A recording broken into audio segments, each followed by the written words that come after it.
Jogador vive situação difícil no São Paulo e já procura novo clube. Vamos comentar mais aí também sobre aquela situação da suspensão aí do Alan Franco contra o Vasco. Tem bastidor pra gente comentar sobre isso. Fã de bastidor também tem informação de bastidor sobre os bastidores do São Paulo após a vitória contra o Vasco e várias e outras notícias do São Paulo. Certo, rapaziada? Bom, sexta-feira aí de reapresentação no CT da Barra Funda. São Paulo jogou quarta-feira contra o Vasco, né, no jogo antecipado que era para ser nesse final de semana, foi antecipado para quarta. São Paulo jogou, venceu.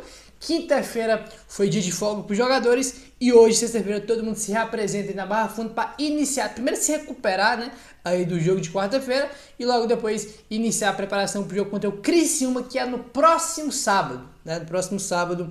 Aí São Paulo não joga no final de semana porque já jogou na quarta, né, e no meio de semana que vem é Libertadores, que infelizmente São Paulo não tá, foi eliminado. Então no próximo sábado da semana que vem tem jogo do São Paulo contra o Criciúma, tá bom? Falando aí de jogo contra o Criciúma, né, que é Campeonato Brasileiro, olha só isso aqui, rapaziada.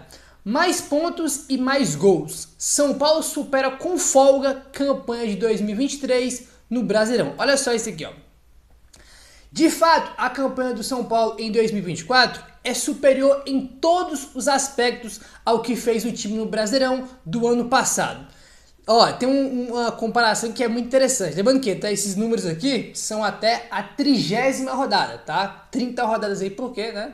É a rodada que a gente tá atual aí, não tem como a gente saber o que vai acontecer nos últimos 8 jogos e não, mas até a 30ª rodada, essa é a comparação, olha só. Ano passado, tá? São Paulo tinha 39 pontos, nesse ano tem 50, tá? Posição parcial. Ano passado São Paulo estava em 12º lugar e esse ano está em 5º. Vitórias. Tinha 10 vitórias no ano passado e tem 15 esse ano. Empates. Teve 9 empates ano passado e 5 esse ano. 11 derrotas ano passado e 10 derrotas esse ano. 35 gols marcados no passado e 41 esse ano. Gols sofridos, sofreu 35 ano passado e 32 esse ano. Saldo de gol, o time não teve nenhum, tava, né, até a 30ª rodada, tava sem saldo de gol, tava 0. E esse ano São Paulo tem 9 gols de saldo, tá? Aproveitamento de 43% ano passado e de 55% esse ano, tá? E quando acabou, lembrando que repetindo, tá? Esses comparativos aqui até a 30ª rodada, tá? A 30ª rodada, aí por exemplo, na 30ª rodada ano passado São Paulo estava na 12ª colocação. Acabou o Brasileirão em 11º com 53 pontos. Aí, né, São Paulo acabou ano passado com 53 pontos. Esse ano tá com 50, faltando 8 rodadas, né, cara? Bem, né, impressionante aí. Como o Brasileirão ano passado foi muito ruim, foi um campeão da Copa do Brasil, pô, bacana, legal, mas o Brasileirão foi bem ruim do São Paulo aí, e esse ano o time faz uma boa campanha, né, cara? Por exemplo, são 30 jogos, o time venceu 15, né? Então, é um Brasileirão muito melhor do que não só do ano passado, mas também de 2021, 2022. O último bom Brasileirão do São Paulo foi em 2020, só que em 2020 tava aqueles requintes de crueldade, porque a gente era líder, né? Abriu 7 pontos e terminou em 4º lugar. 4º lugar não é uma posição ruim, mas a gente era líder com 7 pontos na frente. E mesmo fazendo um bom Brasileirão, foi frustrante porque a gente era líder, né, cara? Chegou a ser líder com folga aí, né, cara? Então, mesmo com o time sendo eliminado nas Copas, a gente faz um bom Brasileirão aí. Tem que manter essa 5ª posição aí pra cima, porque é a vaga para Libertadores que interessa nessa reta final. Falando em vaga para Libertadores, né, cara? Até para comentar com vocês no começo do vídeo, o Flamengo perdeu ontem pro Fluminense, que foi um resultado excelente pro São Paulo, né? O Flamengo tá em 4º com 51 pontos, São Paulo tá em 5º com 50. Tem uns times que estão atrás do São Paulo que vão jogar ainda, Cruzeiro e Bahia vão jogar, o Inter vai jogar aí ainda, mas é muito importante essa derrota do Flamengo. Só estamos no ponto, o Flamengo tem um jogo a menos ainda, é verdade, mas é contra o Inter fora, né? A gente tem contra o Inter fora, né? O Inter tá atrás ali de São Paulo, na cola de São Paulo, e a gente já tá olhando pro Flamengo aí, tá? Então, mesmo com jogo a menos, foi um ótimo resultado. O Flamengo ter perdido ontem, até perdeu pro Fluminense por 2-0 o clássico aí, que foi muito bom para o São Paulo. Vou acompanhar os outros jogos aí, né? Torcer pro Bahia e Cruzeiro, o empate sim tá bom, né, cara? Ninguém, né, se aproxima muito do São Paulo ali, porque são times também que estão buscando essa vaga aí na Libertadores, tá bom? Bom, vamos avançando agora, rapaziada, olha só. Forçado a jogar longe do Morumbi devido a 6 shows, o São Paulo escolheu o Brinco de Ouro para receber o Vasco na quarta-feira. E acabou tendo o seu pior público do ano disparado, que foram aí os 15.497 torcedores que pagaram ingresso para assistir a partida, tá? Então foi o pior público do ano do São Paulo aí nesses 15 mil diante do Vasco no Brinco de Ouro da Princesa. O público não foi ruim, tá? Como assim, Gabriel? O pior público do ano, 15 mil, como é que não foi ruim sendo que a média do time é 46?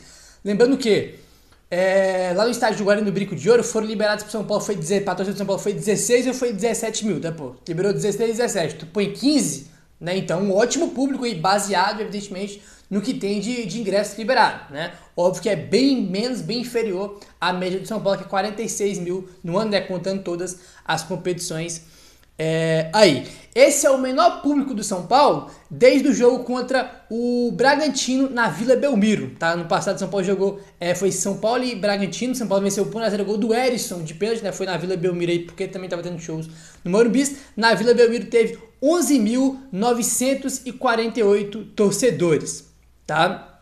Então esse aí foi o menor público aí, né, cara? Que o São Paulo tinha até o jogo contra o Vasco, tá? O jogo contra o Vasco aí, e o jogo contra o Vasco foi o pior do ano, né? Então foi um pouco bem abaixo realmente aí do que a gente tem de média. Porém, cara, enfim, é aquele negócio, cara, não é show, vai ter que jogar outro estádio, aí tem uma limitação de ingresso, né? Que foi só 15 mil que São Paulo conseguiu de público. Essa questão que a gente comenta, cara, complicado. E falando sobre renda, rapaziada, olha aí, São Paulo teve uma renda aí de 991 mil reais, tá? Foi a pior renda do São Paulo no ano. Foi a única renda que não alcançou 1 milhão de reais, tá? Então foi a pior renda também do ano aí, 991 mil reais de renda. E foi o único jogo de todo o ano que não teve pelo menos 1 milhão de reais de renda, né? Foi o único jogo, cara, que não bateu a marca de 1 milhão, né? De 1 milhão pra cima. Aí, mas enfim, cara, a gente já comentou até se repetido, já comentou já que é importante a questão dos shows, que é porque o time arrecada dinheiro, mas, cara, arrecada mais dinheiro, mas tem um prejuízo na bilheteria. Aí, tem os dois pontos, né, cara? Tem os dois lados da moeda, essa situação de jogar fora do Morumbi por causa de shows, tá bom? Vamos avançando aí, meu parceiro. O negócio é o seguinte, ó, temos aí bastidores, tá? Aí do pós-vitória contra o Vasco, tá? Aí, informação do André Hernan.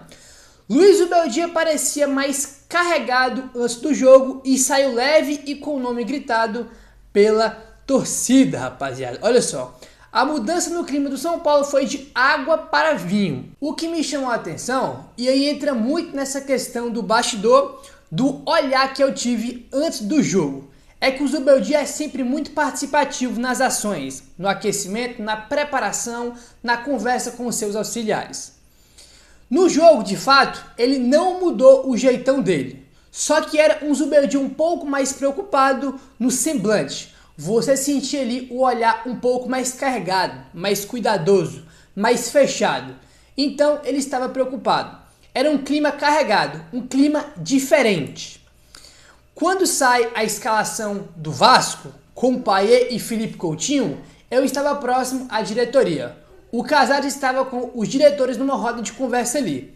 Coisa informal. E ficou uma coisa do tipo, vem dificuldade pela frente.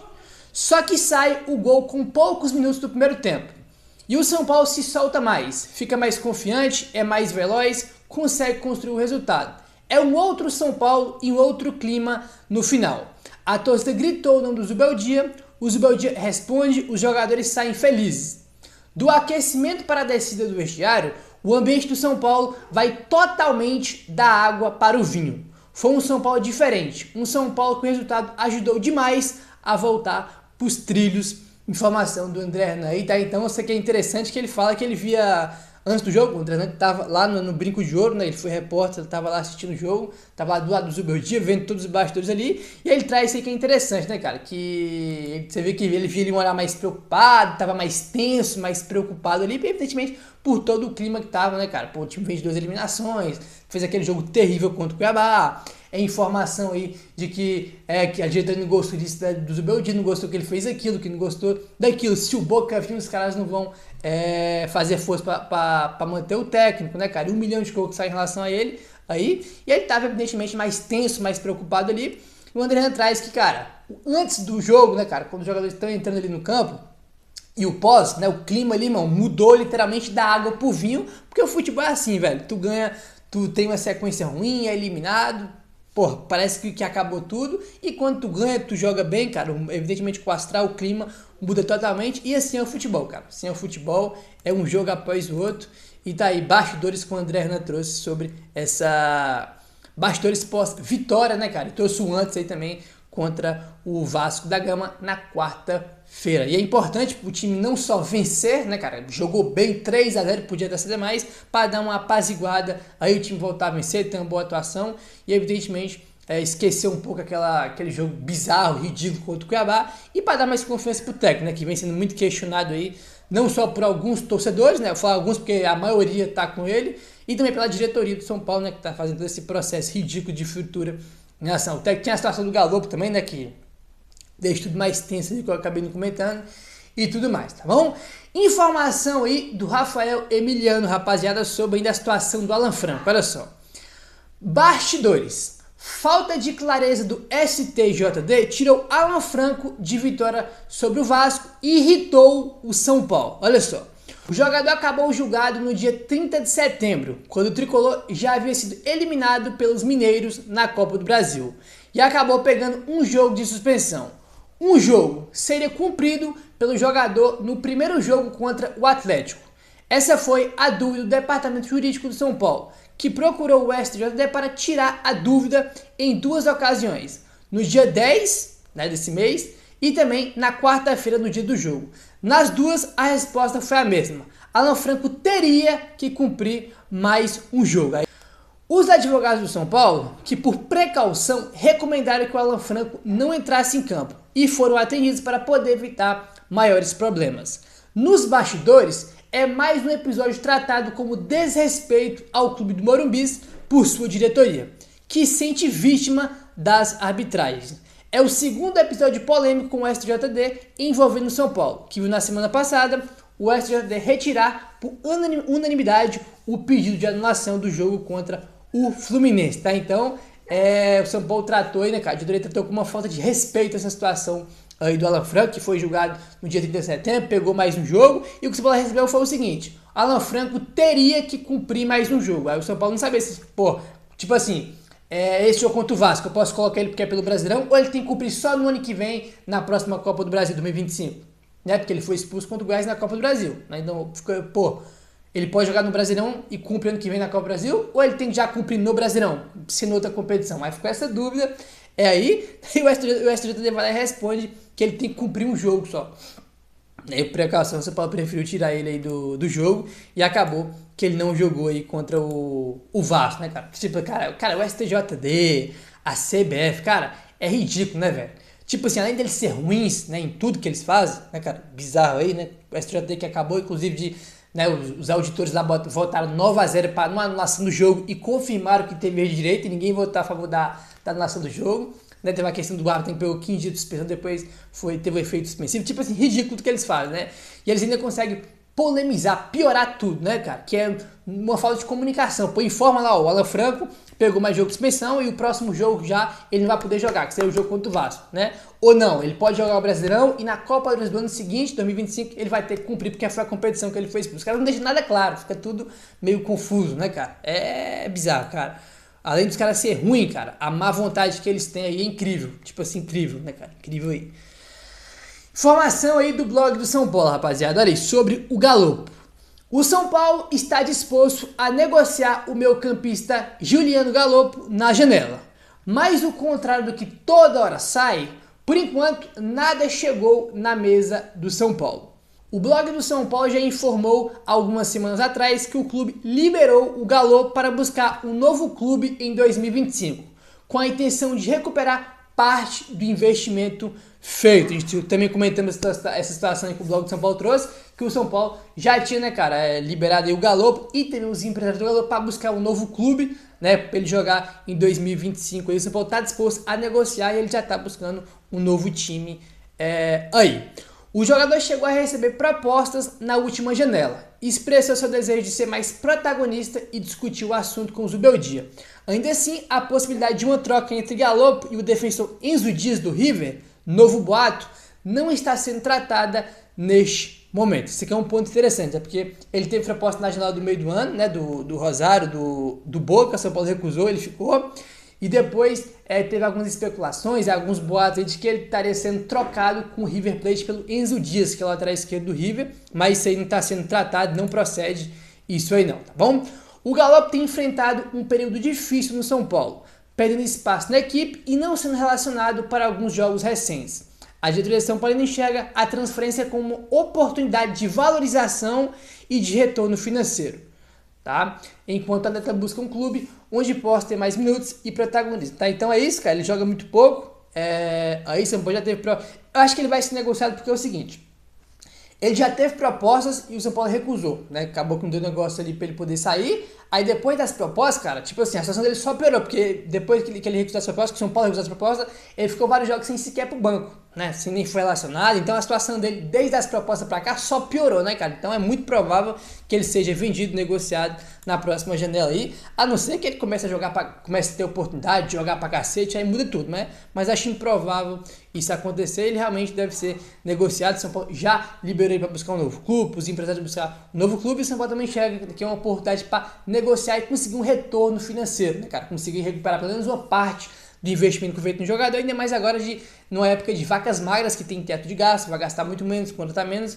São Paulo quer ter um retorno aí com o Galo, porque é um jogador jovem, caro, tem mercado e não joga. Você tem um jogador que não joga, irmão, tem mercado, tem time interessado, vai ter que negociar, já que o cara não tem uma importância grande no time do São Paulo, né? Até porque vários jogos nem vai pro banco de reservas aí.